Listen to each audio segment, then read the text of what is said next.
Absolutely. And it's a common myth, specifically with the roar technique and in changing in general.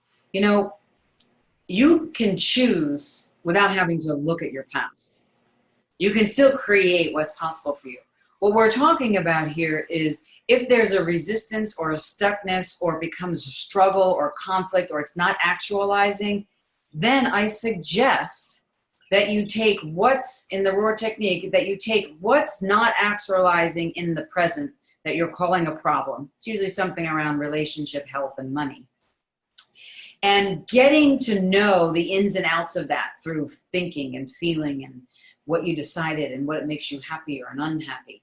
And then there's a way that you can very easily track that back to a time in your childhood that has the same feeling, perceiving, knowing sense as the present situation. And it's just like going in and getting out. And once you get that past situation, that past decision, and you work it to get out of what's creating the struggle in your present, you're free.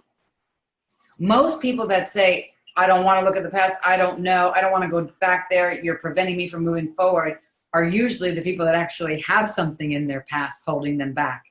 And that reason and justification prevents them from moving forward. I actually take the roar technique and I show you how to get in and out of your past so quickly, and you're so alleviated and freed and liberated and energized that looking again the next time, if it comes up that you have to or choose to, doesn't bring up the same insecurities or worries. You're like, oh yeah, been there, done that, let's do it.